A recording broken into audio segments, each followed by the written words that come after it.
નમસ્કાર મિત્રો, આપણે સૌ આપણા સપનાઓને સાકાર કરવા અને ભવિષ્યમાં આર્થિક સમસ્યાનો સામનો ના કરવો પડે તે માટે અલગ અલગ યોજનાઓમાં બચત કરતા હોઈએ છીએ। ત્યારે આજે આપણે એવી સરકારશ્રીની ગેરંટેડ અને ઓછા રોકાણમાં વધુ બચત આપતી લોકપ્રિય બચત યોજના પીપીએફ એટલે કે પબ્લિક પ્રોવિડન્ટ ફંડ યોજના વિશે વાત કરીશું કે જેમાં માત્ર 500 રૂપિયાથી આપ ખાતું ખોલાવી શકો છો અને વ્યાજ પર વ્યાજ મેળવી શકો છો। તો ચાલો આ યોજના વિશે સંપૂર્ણ વિગત આપણે આ વિડીયોમાં જોઈએ। મિત્રો, પીપીએફ ખાતા માટે શું લાયકાત હોવી જોઈએ એની વાત કરીએ તો કોઈ પણ ભારતીય નાગરિક પીપીએફ એકાઉન્ટ ખોલાવી શકે છે। નાબાલિગ માટે પણ પીપીએફ એકાઉન્ટ ખોલાવી શકાય છે, પણ તેમાં તેના માતા પિતા અથવા કાનૂની સંભાળ કરનાર વ્યક્તિ ગાર્જિયન તરીકે રહેશે। પીપીએફ એકાઉન્ટમાં એક વ્યક્તિ એક જ એકાઉન્ટ ખોલાવી શકે છે। પીપીએફ ખાતામાં કેટલા રૂપિયા, કેટલો સમય અને કઈ રીતે જમા કરાવવાના હોય છે એની વાત કરીએ તો મિત્રો, પીપીએફ ખાતું એ 15 વર્ષ માટેનું હોય છે। 15 વર્ષ પછી પણ તમે 5 વર્ષ માટે લંબાવવું હોય તો લંબાવી શકો છો। પીપીએફ ખાતામાં વર્ષમાં ઓછામાં ઓછા 500 રૂપિયા જમા કરાવવાના હોય છે, જ્યારે વધુમાં વધુ તમે 1.5 લાખ રૂપિયા સુધી જમા કરાવી શકો છો। મિત્રો, પૈસા કઈ રીતે જમા કરવાના એની વાત કરીએ તો આપણે ઓનલાઈન ટ્રાન્સફર, નિફ્ટ, આરટીજીએસ દ્વારા પણ કરી શકીએ છીએ, અથવા તો જ્યારે આપણે પીપીએફ ખાતું ખોલાવીએ છીએ ત્યારે ઓટો ડેબિટ સુવિધા દ્વારા પણ આપણે આ પૈસા સીધા આપણા ખાતામાં જમા કરાવી શકાય છે, અથવા તો ચેક અથવા નકદી દ્વારા બેંક અથવા પોસ્ટ ઓફિસમાં પણ આપણે જમા કરાવી શકીએ છીએ। તો પીપીએફ ખાતું ખોલાવવાના શું ફાયદાઓ હોય છે એની વાત કરીએ તો સૌપ્રથમ તો આ સરકારશ્રીની યોજના હોવાથી તે સલામત અને ગેરંટેડ યોજના છે।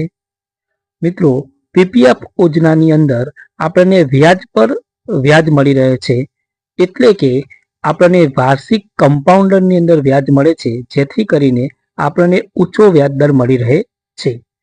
પીપીએફ એકાઉન્ટની અંદર રોકાયેલા પૈસા એ આપણને સંપૂર્ણ ટેક્સ મુક્ત હોય છે, એટલે કે આપણે કોઈ પણ પ્રકારનો ટેક્સ ભરવો પડતો નથી। પીપીએફ એકાઉન્ટમાં આપણને લાંબા ગાળાની બચત અને નાણાકીય સુરક્ષા મળી રહે છે। પીપીએફ એકાઉન્ટમાં રોકેલા પૈસા પર આપણને લોનની સુવિધા પણ મળી રહે છે, અને પીપીએફ એકાઉન્ટ એ ઓછી મૂડીથી આપણે શરૂ કરી શકીએ છીએ, જ્યારે તે આપણને પારિવારિક સુરક્ષા પણ પૂરી પાડે છે, જેની સંપૂર્ણ વિગત આપણે આગળ જોઈશું।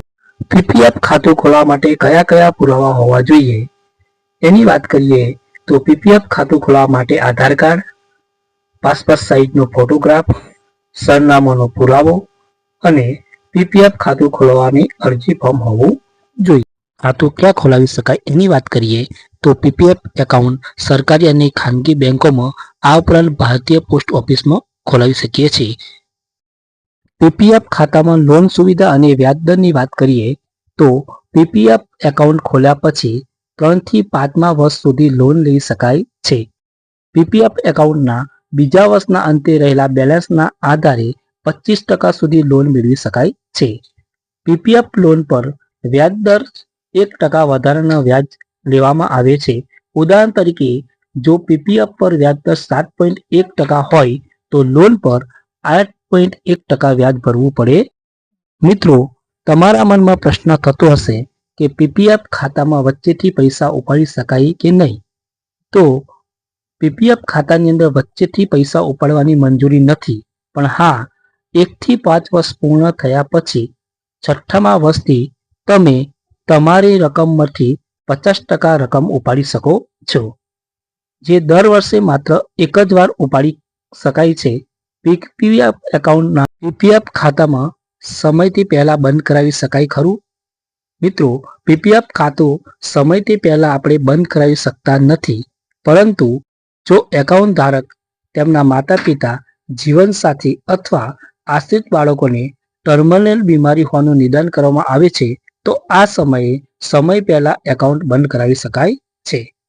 એકાઉન્ટ ધારક ઉચ્ચ શિક્ષણ માટે ભંડોળનો લાભ લેવા માંગે છે તો આવા સંજોગોમાં પણ સમયથી પહેલા એકાઉન્ટ બંધ કરાવી શકાય છે, પરંતુ બંને કિસ્સાઓમાં સંબંધિત દસ્તાવેજો આપવાના હોય છે.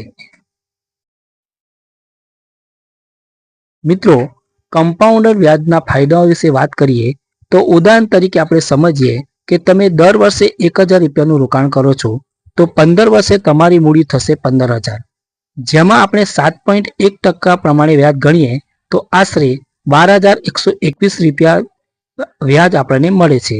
જે ઉમેરીએ તો 15મા વર્ષે આપણને 27121 રૂપિયા મળે છે. જો એક જ વર્ષ આપણે આ મૂડી જમા રાખીએ તો 29000 રૂપિયા થાય છે.